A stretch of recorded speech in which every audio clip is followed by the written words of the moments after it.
काल दृष्टा भवी जीवों के तारनहार शासनेश प्रभु श्रमण भगवान महावीर स्वामी के चरणों में कोटि कोटि वंदन।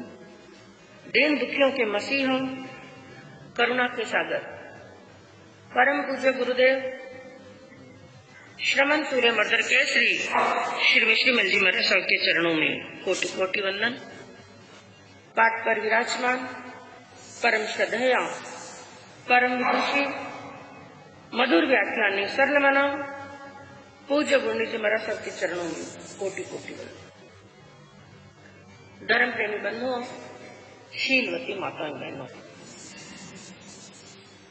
आज हमने प्रभु महावीर की अंतिम देशना श्रीमद उत्तराध्ययन सूत्र के 17वें और 18वें दो अध्ययनों का मूल का स्वाध्याय किया। 17वां अध्ययन जिसका नाम है पाप श्रमणीय।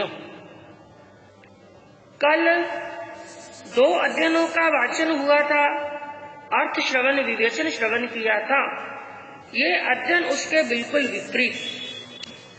कल के अध्ययन के अंदर एक सच्चा साधक कैसा होता है, सच्चे साधु के लक्षण कौन से होते हैं, सच्चा आराधक कौन सा होता है, उसके गुणों का वर्णन चला। कैसी उसकी भावना होती है, कैसी उसकी लेशिया होती है, कैसे उसके विचार होते हैं और कौन कौन सी विशेषताएं एक सच्चे साधु के अंदर होती हैं। और आज इस अध्ययन के अंदर उसके बिल्कुल विपरीत के एक कोई आत्मा संयम तो अंगीकार कर लिया, श्रमण तो है, लेकिन श्रमण के अंदर साधु के अंदर जो गुण होने चाहिए वो गुण नहीं है, बल्कि गुणों के स्थान पर क्या है, अवगुण है। तो जो इसके अंदर अवगुण बताए गए, यदि ऐसे अवगुण किसी आत्मा के अंदर हैं तो वो श्रमण बनने के बाद में भी कैसा श्रमण है, पाप श्रमण। तो पाप श्रमण के अंदर क्या क्या बुराइयां होती हैं, कहाँ कहाँ पर गलतियां करता है और कैसे पथ को छोड़ करके, राज पथ को छोड़ करके उजड़ पथ को वो अपना लिया, तो इस अध्ययन के अंदर वर्णन चलेगा। क्योंकि बंधुओं, घर का त्याग करने के बाद में, एक श्रमण के लिए बताया, घर का त्याग करने के बाद में अगर हम ये नहीं करते हैं तो भी पापी, और अगर ये करते हैं तो भी पापी। ऐसी कौन सी चीज है जो करने के बाद में पापी बनते हैं, और ऐसी कौन सी चीज है जिसको नहीं करने के बाद में क्या बनते हैं, पापी। जिसमें आत्मा की तरफ ध्यान, क्योंकि कल ब्रह्मचर्य का वर्णन चला, तो ब्रह्मचर्य का अर्थ क्या बताया गया था, आत्मा में रमन करना, ब्रह्म में रमन करना। एक साधु दीक्षा ग्रहण करने के बाद में, संयम ग्रहण करने के बाद में यदि अपनी आत्मा की तरफ ध्यान ना दे, स्व का चिंतन ना करे, आत्मा का चिंतन ना करे, तो भी वो पापी। और दूसरा बताया गया, आत्मा की तरफ ध्यान हटाने के जो साधन है, जैसे अहंकार है, घमंड है, माया है, अपने सम्मान है, और इन चीजों की तरफ यदि वो पड़ जाता है तो आत्मा से क्या हट जाता है, ध्यान हट जाता है। तो कुल मिलाकर के कह सकते हैं, आत्मा की तरफ यदि चिंतन ना करे तो भी पापी, और आत्मा का चिंतन हटाने वाले साधनों की तरफ यदि आकर्षित हो तो भी वो श्रमण क्या है, पापी। तो इस अध्ययन के अंदर बताया गया, प्रभु का ये जो मार्ग है, संयम का मार्ग है, एक राजपथ के समान है, राजमार्ग के समान है। यदि कोई श्रमण अपने संसार के सुखों को छोड़ करके, वैभव को छोड़ करके, संसार के सभी रिश्ते नातों को छोड़ने के बाद में भी, संयम के मार्ग पर अग्रसर होने के बाद में भी, इस राजमार्ग को छोड़ करके, सही मार्ग को छोड़ करके यदि कोई ऐसा मार्ग अपना लेता है जो राजमार्ग नहीं है बल्कि विषम मार्ग, क्योंकि राजमार्ग चाहे लंबा ही क्यों ना हो, आप सड़क सड़क सड़क सड़क पर चलते हैं, हो सकता है वो सड़क कई जगह पर मोड़ तोड़ लेती हो सकता है वो सड़क का मार्ग लंबा हो सकता है, लेकिन लंबा होने के बाद में भी यदि कोई व्यक्ति उस सीधी सड़क के मार्ग से चलता है तो कभी ना कभी अपनी मंजिल पर पहुंच जाता है। लेकिन यदि कोई व्यक्ति अनजाने पथ को अपना लेता है, जिसको उसने कभी देखा नहीं लेकिन सोच लिया इस मंजिल पर मैं अपने इस रास्ते पर जाऊंगा तो मंजिल पर पहुंच जाऊंगा, ऐसे पथ को अपना लेता है तो उस पथ को छोटा समझ करके अपनाता है। लेकिन कई बार क्या होता है, उस छोटे मार्ग पर जाने से वो अपने रास्ते को भूल जाता है, शीघ्र पहुंचने की बजाय और ज्यादा वहां पर उलझ जाता है। इसलिए क्या कहा कि एक श्रमण को चाहिए कि वो राजपथ के ऊपर चले, ऐसे मार्ग पर चले, और जिसके लिए एक सच्चे श्रमण के अंदर होना चाहिए पंचाचार, 5 आचार बताए। एक साधु के लिए जो पंचाचार का पालन करता है वो होता है सच्चा श्रमण। पंचाचार किसे कहते हैं? ज्ञानाचार, दर्शनाचार, चारित्राचार, तपाचार और वीर्याचार। इन 5 आचार के अंदर जो सम्यक पुरुषार्थ करता है, अपने मन की, वचन की, काया की पूरी शक्ति लगा देता है, पूरा पुरुषार्थ लगा देता है, पूरा आत्म बल लगा देता है, वो होता है सच्चा श्रमण। क्योंकि बंधुओं, कहा गया कि मात्र श्रमणत्व अंगीकार कर लेने से, मात्र साधुपना अंगीकार कर लेने के अंदर और साधुपना आजीवन पालने में बड़ा अंतर होता है। एक तो होता है साधुपना लेना, एक होता है साधुपना पालना। दोनों में बहुत बड़ा अंतर होता है। साधुपना लेना इतना कठिन नहीं है जितना साधुपना पालना कठिन होता है। क्योंकि साधुपना लेने में कितनी देर लगती है? घंटे भर का काम है। हाँ, गृहस्थ के वस्त्र उतारे, केश उतारे और सफेद वस्त्र धारण किए, ओघा पात्रा धारण किया, मुंह पत्ती धारण की, बन गए साधु। लेकिन साधु का वेश धारण करने में समय नहीं लगता है, लेकिन श्रमणत्व भीतर में आने में, साधु बनने में और श्रमणत्व भीतर में आना साधुपना। क्योंकि 2 चीजें बताई गई हैं, एक तो है साधुपना, एक है साधु बाना। ध्यान से श्रवण करना इस बात को। एक तो है साधुपना, एक है साधु बाना।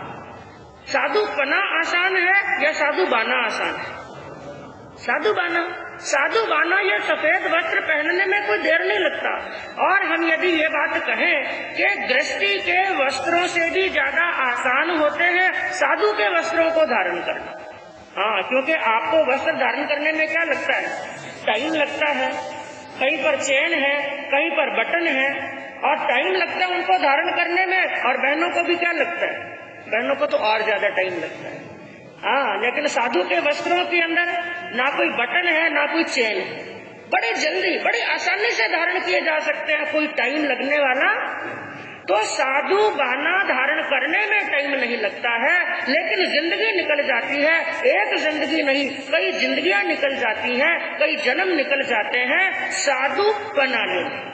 और जिस दिन साधुपना आ गया उस दिन आत्मा को अपने कल्याण के मार्ग तक पहुंचने में कोई देर लगने वाली नहीं है। तो इस अध्ययन का सार 4 लाइनों के अंदर निकालते हुए संतों ने क्या कहा?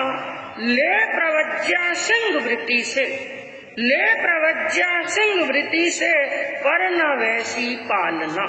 ले प्रवज्या सिंह वृत्ति से पर न वैसी पालना, बन के स्वेच्छाचारी फिरना, श्रमण चर्या टालना। ले प्रवज्या सिंह वृत्ति से पर न वैसी पालना, बन के स्वेच्छाचारी फिरना, श्रमण चर्या टालना।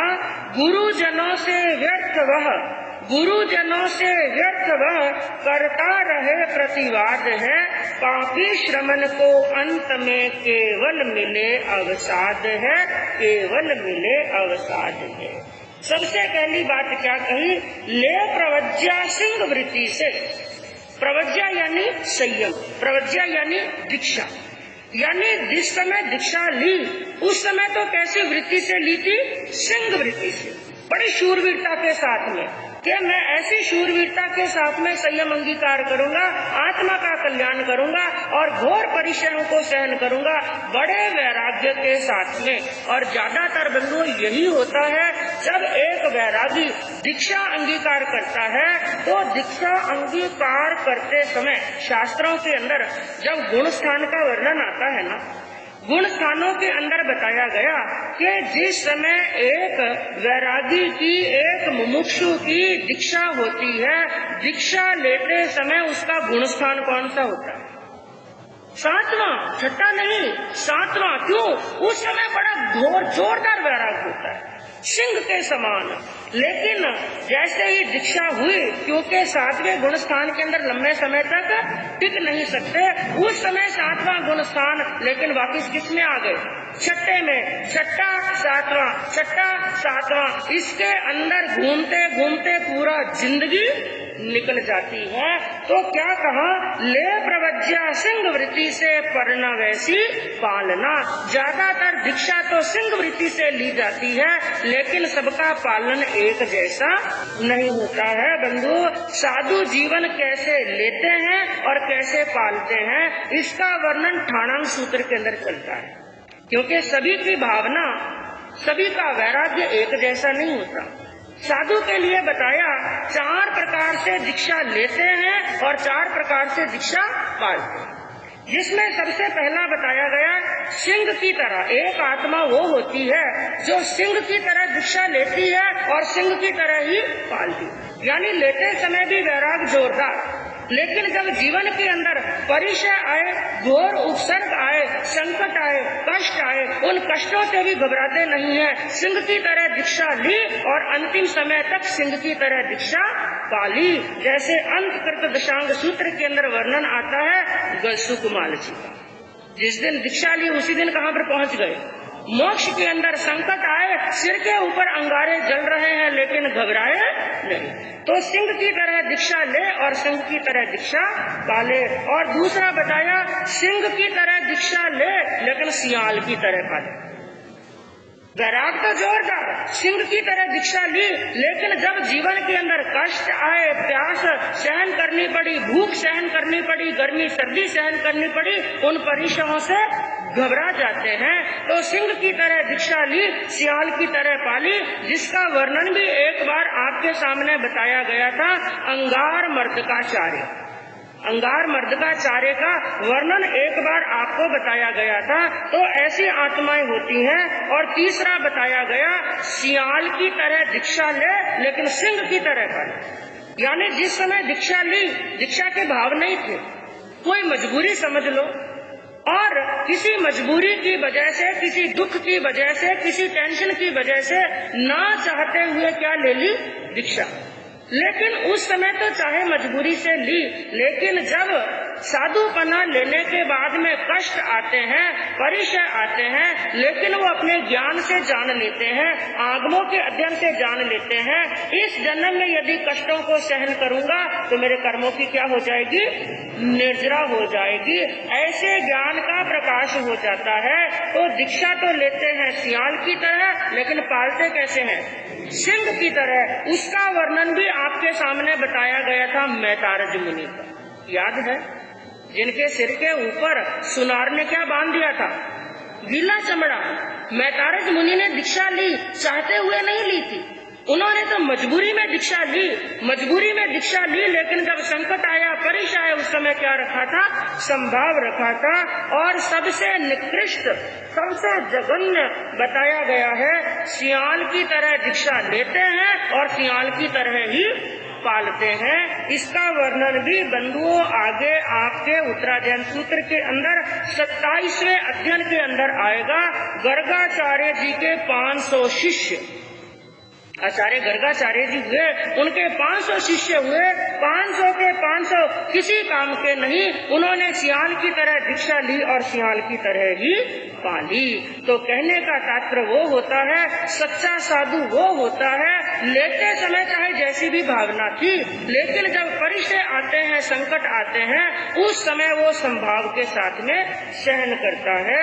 और दूसरी बात क्या कही, बन के स्वेच्छाचारी फिरना, श्रमणचर्या टालना। जो साधु दीक्षा लेने के बाद में स्वेच्छाचारी बन जाते हैं, स्वेच्छाचारी का मतलब अपनी मनमर्जी करना, गुरु की आज्ञा के अंदर नहीं रहना। जो स्वेच्छाचारी बनकर के रहते हैं, साधु के लिए प्रभु ने क्या फरमाया, साधु को मनमौजी नहीं बनना है, जैसा मन में आया वैसा कार्य नहीं करना है। साधु कभी मनमौजी नहीं होता है, बल्कि साधु आत्मखोजी होता है।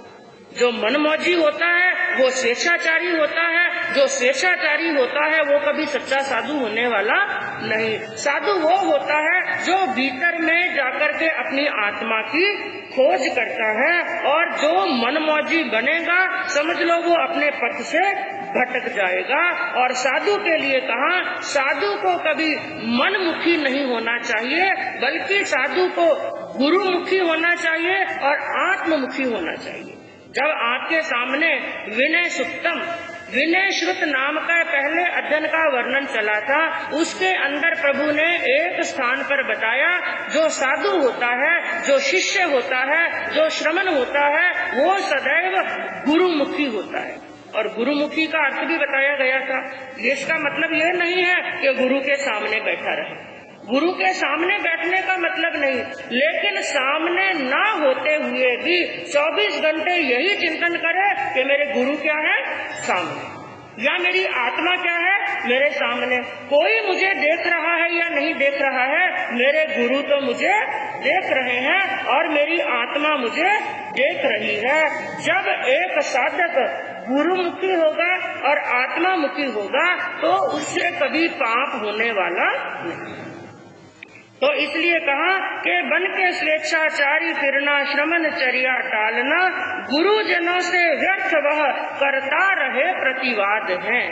जो शिष्य बिना वजह ही गुरु से बोलचाल करता रहता है, प्रतिवाद करता रहता है, तर्क और वितर्क करता रहता है, लड़ाई और झगड़ा करता रहता है, ऐसे संत को, ऐसे श्रमण को क्या कहा गया, वो क्या होता है, पाप श्रमण होता है।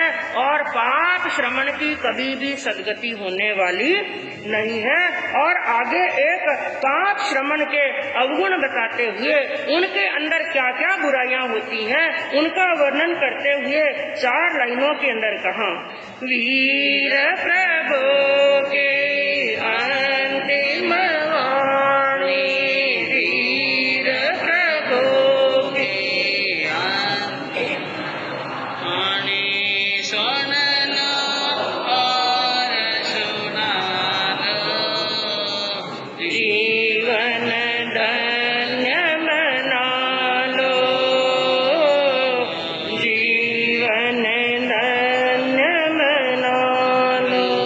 मिला उपाश्रय है रहने को, वस्त्रों का क्या कहना, प्रियकारी भोजन मिलता है, पढ़ने से क्या करना, देश जगत में जान रहा हूँ, देश जगत में जान रहा हूँ, ऐसी दूर मत डालो, जीवन धन्य बना लो, जीवन धन्य लो।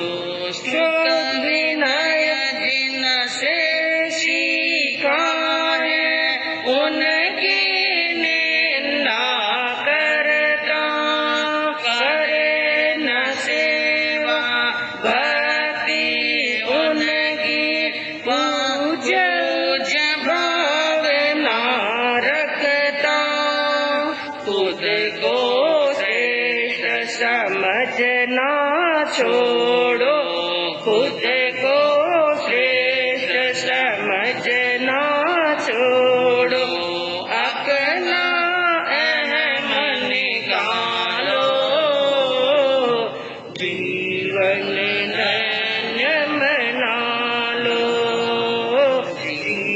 अनन्य मैं नानू।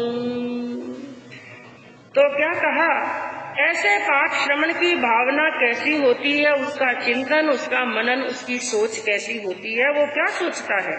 मिला उपाश्रय है रहने को, वस्त्रों का क्या कहना। इंसान के मूलभूत जीवन की आवश्यकताएं होती है रोटी, कपड़ा और मकान। वो संत क्या सोचता है, वो संत पाप श्रवण होता है, वो श्रवण पाप श्रवण होता है, वो क्या सोचता है, मिला उपाश्रय है रहने को। रहने को क्या मिल गया, स्थानक मिल गया, कोई किराया देना है ना कोई भाड़ा, कोई चिंता नहीं है, रहने को मकान मिल गया है। और वस्त्र, जब कपड़ों की आवश्यकता होती है, श्रावकों से गवेषणा करते हैं तो पहनने के लिए क्या मिल जाते हैं, कपड़े मिल जाते हैं। और प्रियकारी भोजन मिलता है, क्योंकि एक घर की तो है नहीं गोचरी, घर घर में जाना, जैसा मन पसंद हो वहाँ से क्या ले लेना, भोजन। ये किसकी सोच, हर एक संत की नहीं बताई, वो पाप श्रवण है जिसकी ये सोच है। वो क्या सोचता है, रहने के लिए बड़ा बंगला मिल गया है, बड़ा उपाश्रय मिल गया है, अच्छे अच्छे वस्त्र मिल गए हैं और भोजन बढ़िया मिल गया है, अब रोटी मिल गई, कपड़ा मिल गया, मकान मिल गया, सब सुखी सुविधाएं मिल गई है, पढ़ने से क्या करना। अब माता पच्ची करके, शास्त्रों को पढ़ के, किताबों को पढ़ करके लेना क्या है, मुझे कौन सी नौकरी करनी है भाई, मुझे कोई नौकरी तो करनी नहीं, काम धंधा मुझे करना नहीं, कमाने का मुझे कोई टेंशन है नहीं।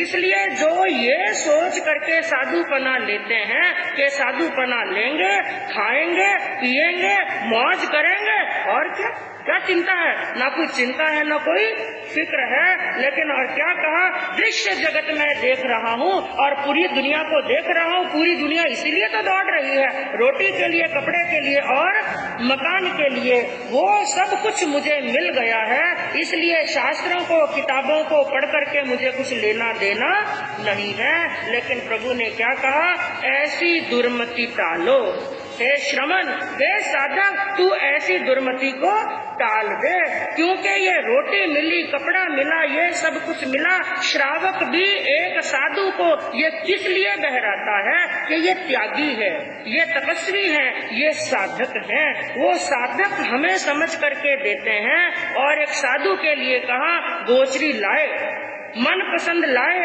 पेट भर करके खाया, पिया और सो गए, स्वाध्याय नहीं किया, तो ऐसे साधु को प्रभु ने कहा वो भगवान का चोर है, जिन शासन का चोर है। क्योंकि बंधु, ये गृहस्थी के टुकड़ों के लिए भी क्या कहा कि गृहस्थी केरा टुकड़ा, ये लंबा लंबा दांत। गुरुजनों के मुखार बिंद से सुना, किसी ज्ञानी अनुभवी संत ने कहा कि ये गृहस्थी के टुकड़े कैसे हैं, ये आराम से पचने वाले नहीं है। और आजकल का तो गृहस्थी के घर से लाया हुआ बिल्कुल ही पचता नहीं है, क्योंकि पुराने जमाने के अंदर तो गृहस्थी के घर में भी धन आता था ना, ईमानदारी का आता था। आजकल धन कैसा आता है, काला धन, 2 नंबर का धन, उनके खुद के भी नहीं पचता है और संत के पेट में भी पचने वाला नहीं। उसने भोजन किया, माला फेरी नहीं, गुरुओं की सेवा की नहीं, स्वाध्याय किया नहीं, श्रावकों को कुछ ज्ञान दान दिया नहीं, तो ये गृहस्थी तेरा टुकड़ा, ये लंबा लंबा दांत, भजन करे तो उबरे, नहीं तर काटे आंत। आंतें निकालेंगे कहाँ पर, नरक में जाकर के। वहाँ पर देव आएंगे और वहाँ पर आंतों को खींच करके निकालेंगे, क्योंकि भगवान के घर के अंदर ना कोई गृहस्थ की सुनी जाती है, ना कोई संत की सुनी जाती है। लेकिन पापी श्रमण यही सोचता है, साधुपना ले लिया और आनंद ही आनंद। और पापी श्रमण की क्या सोच होती है, जिसके लिए कहा कि मूंड मुंडाए 3 गुण। मूंड मुंडाए यानी मूंड मुंडा दी, सिर का लोच, बालों का लोच कर दिया, उसके गुण कितने हैं, 3 मूंड। क्योंकि ध्यान रखना बंधुओं, भगवान ने किसी को भी नहीं छोड़ा, ना संत को छोड़ा है, ना श्रावक को, सबके बारे में कहा कि मूंड मुंडाए 3 गुण, सिर की मिट गई खाज, खाने को लड्डू मिले और लोग कहें महाराज खम्मा घड़ी अंदाता। अब क्या लेना पढ़ाई से, क्या करना है, लेकिन ऐसे करने वाले की दुर्गति बचने वाली, टलने वाली नहीं है। और अगली बात कही, श्रुत विनय जिनसे सीखा है उनकी निंदा करता। वो पाप श्रमण होता है जिनसे श्रुत ज्ञान सीखा है, जिनसे ज्ञान प्राप्त किया है, उनकी विनय नहीं करता है। क्या करता है? निंदा करता है। करे न सेवा भक्ति उनकी पूज्य भावना रखता। जिन गुरु ने उन्हें ऐसे स्थान पर लाकर के खड़ा किया है, ज्ञान दर्शन चारित्र का प्रकाश करने का प्रयास किया है, ऐसी गुरु की निंदा ना करता, उनकी भक्ति ना करता हुआ, सेवा ना करता हुआ, विनय ना करता हुआ, अहोभाव ना रखता हुआ, उल्टा क्या रखता है? निंदा करता है, उनकी बुराई करता है। इसलिए कहा कि खुद को श्रेष्ठ समझना छोड़ो। एक संत के लिए कहा कि खुद को श्रेष्ठ मत समझो, बल्कि अपना अहम निकालो, जो तुम्हारे अंदर अहम है। क्योंकि बंधुओं, ये बुराइयां क्यों आती हैं? इन विकृतियों के भी भगवान ने 3 कारण बताए। ये जो बुराइयां हैं, ये बुराइयों के 3 कारण बताए। और 3 कारण कौन से हैं? एक तो मोह का आवेश, जब मोह जागृत होता है, दूसरा बताया प्रमाद के कारण से, और तीसरा बताया विकारों के उदय होने से।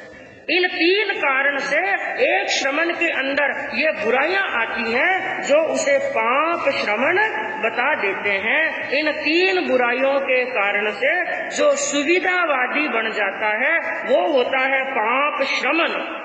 जो सुखशीलियापन का व्यामोह करता है, वो होता है पाप श्रमण। जो निद्रालु होता है, यानी खाया पिया और सो गया, जो निद्रालु होता है, वो होता है पाप श्रमण। जो रसलोलुप होता है, यानी जो पसंद आए, जो भावे वही खाना, जो रस लोलुप होता है, वो होता है पाप श्रमण। जो यत्ना नहीं रखता है, यत्ना नहीं करता है, वो होता है पाप श्रमण। जो सम्यक प्रकार से प्रतिलेखना नहीं करता है, वो होता है पाप श्रमण। जो वाचाल होता है, बिना मतलब ही पूरा दिन बातें करते रहना, जो वाचाल होता है, वो होता है पाप श्रमण। जो अहंकारी होता है, क्रोधी होता है, वो होता है पाप श्रमण। जो समितियों का, गुप्तियों का, महाव्रतों का बराबर पालन नहीं करता है, वो होता है पाप श्रमण। जो पाप से डरने वाला नहीं है, वो होता है पाप श्रमण। जो अपने गण और गणाचार्य का आदर नहीं करता है, वो होता है पाप श्रमण।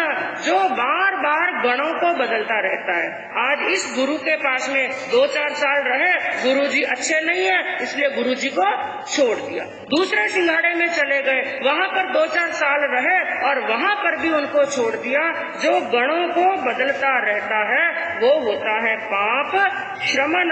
जो शांत हुए कलह को, शांत हुई लड़ाई को बार बार भड़काता रहता है, वो होता है पाप श्रमण। इस प्रकार बंधुओं, एक नहीं कई प्रकार की बातें बताई, जिसके अंदर कहा विकृतकारी भोज करे नित तप से दूर ही रहता। हर रोज विकृतकारी भोज करता है। विकृतकारी भोज का मतलब रोज विषयों का सेवन करता है और तपस्या से क्या रहता है? दूर। तपस्या से कोई लेना देना नहीं है और सीख नहीं कोई भी सुनता। गुरुजी कोई शिक्षा दे, वो शिक्षा सुनने वाला नहीं है और उल्टा दे उपदेश गुरु को। उल्टा गुरुजी को क्या देता है? उपदेश। आपके अंदर ज्ञान नाम की चीज नहीं है। और क्या कहा? ऐसे दोष निकालो। गुरुओं ने शिक्षा दी, प्रभु ने शिक्षा दी, हे श्रमण ऐसे दोषों को क्या कर दो? दूर कर दो। तो कहा जो पाप श्रमण होता है, जिसके अंदर ऐसी बुराइयां होती हैं, वो अपने दोनों लोक बिगाड़ लेता है। इस लोक को भी बिगाड़ लेता है और अगले लोक को भी बिगाड़ लेता है। और इसके बिल्कुल विपरीत जो सद भिक्षु होता है, सच्चा श्रमण होता है, वो अपने दोनों लोकों को सुधार लेता है। इस लोक को भी सुधार लेता है और अगले लोक को भी सुधार लेता है। और अंतिम के अंदर एक लाइन कही, पाप श्रमण को अंत में केवल मिले अवसाद है। जो ऐसा पाप श्रमण है, उसको अंतिम में केवल क्या मिलेगा? अवसाद। अवसाद का मतलब क्या होता है? डिप्रेशन में चले जाना। चिंता में डूब जाना, उसको चिंता के सिवाय, तनाव के समय और डिप्रेशन के सिवाय कुछ भी मिलने वाला नहीं है। उसके चित्त में कभी भी शांति होने वाली नहीं है। तो इस अध्ययन के अंदर प्रभु ने शिक्षा यही दी है कि सच्चा साधक वो है जो अपनी आत्मा की खोज करता है, पर से निकल करके भीतर का चिंतन करता है। और अगला अध्ययन आता है बंधुओं 18वां अध्ययन संयतियों। ये इसके अंदर एक राजा का वर्णन आता है कि किस प्रकार से राजा को वैराग्य आया, कौन सी ऐसी घटना घटी। और राजा के नाम से ही अध्ययन का नाम रखा गया। राजा का नाम था संजय। संजय राजा के नाम से अध्ययन का नाम पड़ा संयतीय। और वर्णन आता है कि कंपिलपुर नाम का नगर, उसका राजा संजय, जो बड़ी हिंसा करता था, शिकार करता था। एक बार उसने अपनी चतुरंगिनी सेना सजाई और सेना सजा करके जंगल की तरफ मृगया के लिए निकल गया, यानी शिकार करने के लिए निकल गया। और वहां पर उनके सैनिकों ने खूब सारे हिरणों का झुंड देखा और हिरणों की तरफ बाण छोड़ने शुरू किए और हिरणों को केसर वन की तरफ दौड़ा दिया।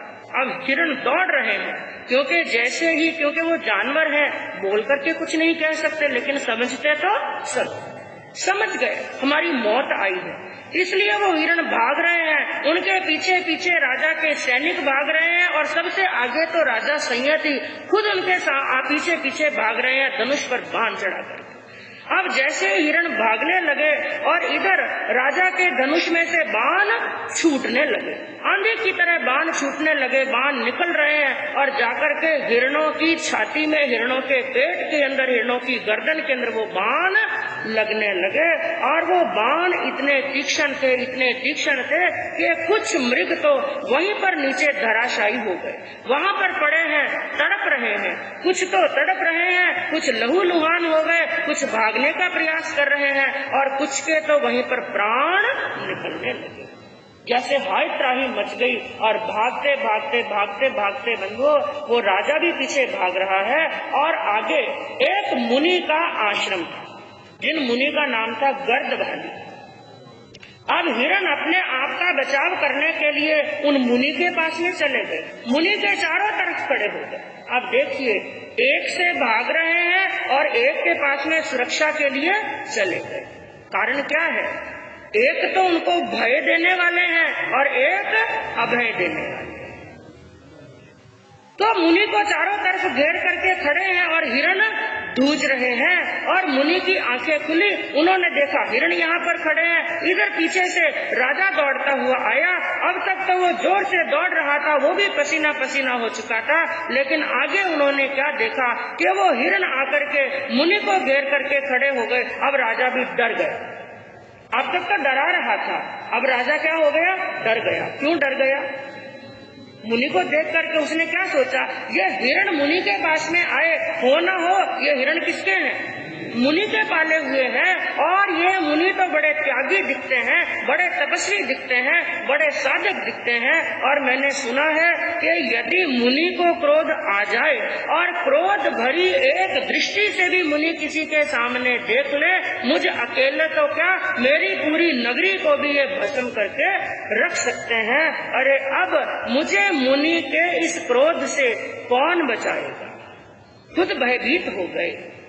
लेकिन मुनि ने उनके चेहरे पर आए हुए भावों को जान लिया और मुनि ने बड़े प्रेम से कहा, राजन डरो मत, तुम्हें कुछ भी होने वाला नहीं है, मैं तुम्हें कुछ भी कहने वाला नहीं है, तुम डरो मत, लेकिन किसी को डराओ भी मत। क्योंकि जो दूसरों को अपने जीवन के अंदर डराता है ना, उनको डरना पड़ता है। याद रखना, आज किसी को हम डराएंगे तो कल हमें डरना भी पड़ेगा। आज किसी को सताएंगे तो कल हमें भी दुखी होना पड़ेगा। आज किसी को मारेंगे तो कल हमें भी मरना पड़ेगा। तुम इनको डराओ मत, तो तुम्हें डरने की आवश्यकता नहीं है। तो ऐसी बात सुनी तो वो राजा थोड़े आश्वस्त हुए, मुनि के पास में गए, वंदन किया, नमस्कार किया, उनके चरणों में बैठ गए। उनके चरणों में बैठने के बाद में अब मुनि का और राजा का संवाद चला। यानी मुनि उपदेश दे रहे हैं राजा को। और क्या उपदेश दिया वही इसके अंदर वर्णन चलता है। मुनि ने उनको क्या कहा, जग से जाना है अकेले, इससे ममता ना करो। जग से जाना है अकेले, इससे ममता ना करो। साथ जाते कर्म सारे, साथ जाते कर्म सारे, अशुद्ध कर्मों से डरो। असत्य है एकांत दृष्टि, उससे बचकर के चलो। संजय मुनि ने जो किया, उससे शिक्षा ले चलो। सबसे पहले उन्होंने क्या कहा, हे राजन, इस दुनिया के अंदर ना कोई साथ में आया है और ना कोई साथ में जाएगा। अकेले आए हैं, अकेले जाएंगे।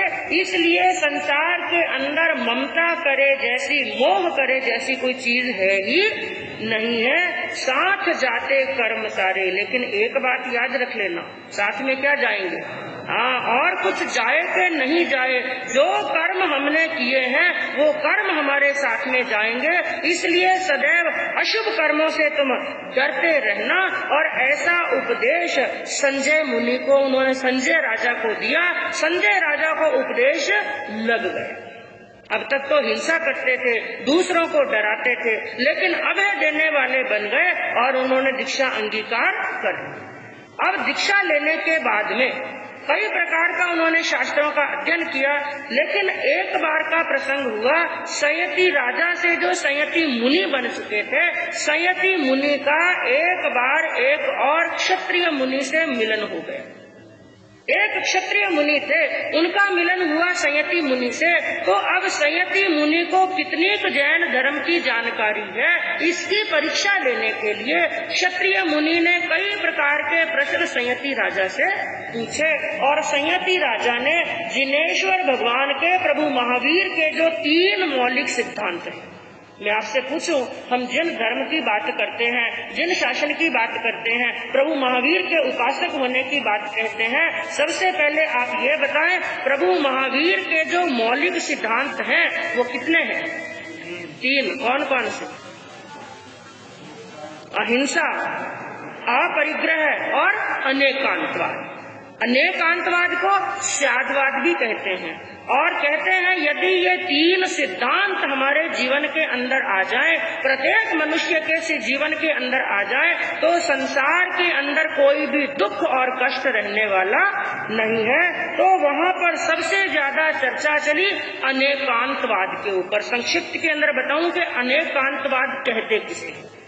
एक होता है एकांतवाद और एक होता है अनेकांतवाद। सभी लड़ाइयाँ कहाँ पर हैं, सभी झगड़े कहाँ पर हैं? जहाँ पर एकांतवाद होता है। एकांतवाद क्या कहता है? मैं सही हूँ, बाकी सभी बस। इंसान गलती यहीं पर करता है। हमें गुस्सा क्यों आता है? हम क्या सोचते हैं, मैं सही कर रहा हूँ और सामने वाला क्या कर रहा है? गलत कर रहा है। लेकिन प्रभु ने कहा जहाँ पर एकांतवाद है, समझ लेना वो मिथ्यावाद है, वो असत्य है। जो ये कहता है मैं सही हूँ बाकी सब गलत है, सबसे पहले तो वो खुद ही गलत है। और अनेकांतवाद क्या कहता है? मैं भी सही हूँ और सामने वाला भी सही है। किसी अपेक्षा से मैं सही हूँ और किसी अपेक्षा से वो सही है। तो वहाँ पर बंधुओं जो एकांतवाद को प्रश्रय देने वाले हैं क्रियावाद, अक्रियावाद, विनयवाद, अज्ञानवाद, इनके ऊपर भी खूब चर्चा चली। और प्रभु के मौलिक सिद्धांतों के ऊपर भी इनकी संयति मुनि की और क्षत्रिय मुनि की आपस के अंदर संवाद चला। और इसके साथ में 19 महान आत्माओं का वर्णन, उनका नाम भी इस अध्ययन के अंदर आया, जिनके अंदर संयति मुनि ने कहा जो भगवान ने 3 मौलिक सिद्धांत बताए हैं, इन मौलिक सिद्धांतों के ऊपर चल करके उन आत्माओं ने अपना कल्याण किया। और 19 महान आत्माओं के अंदर 10 तो बताए चक्रवर्ती। कुल चक्रवर्ती कितने हुए? 12 चक्रवर्तियों के अंदर 2 चक्रवर्ती तो कहाँ गए? नरक के अंदर। और 10 चक्रवर्ती कहाँ गए?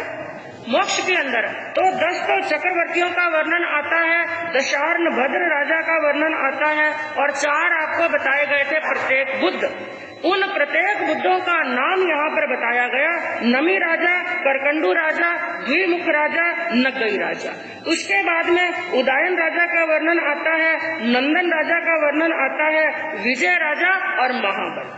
इस प्रकार से 19 महान आत्माओं का नाम वर्णन भी इस अध्ययन के अंदर आता है। तो अंतिम में इस अध्ययन का सारांश बताते हुए क्या कहा, असत्य है एकांत दृष्टि उनसे बचकर के चले, संजय मुनि ने जो किया उनसे शिक्षा ले चले। जो संजय मुनि ने किया यानी सभी को अभय प्रदान करना, किसी को भय नहीं देना, किसी को नहीं डराना। तो जो संजय मुनि ने अपने जीवन के अंदर अपनाया वैसा ही प्रत्येक साधक अपने जीवन के अंदर अपनाता है तो अपने लक्ष्य को प्राप्त कर लेता है। तो आज के ये 2 अध्ययन प्रत्येक साधक को बहुत बड़ी शिक्षा देते हैं, अपने जीवन को साधना, आत्मा को साधना और जो पाप श्रमण बताए उन बुराइयों से क्या होना, दूर होना। तो बंधुओं, ऐसी भावनाओं को हम अपनी आत्मा के अंदर जगाने का, आचरण में लाने का प्रयास करेंगे तो इस समय पर ब्रह्म कल्याण होगा। इसी भावना से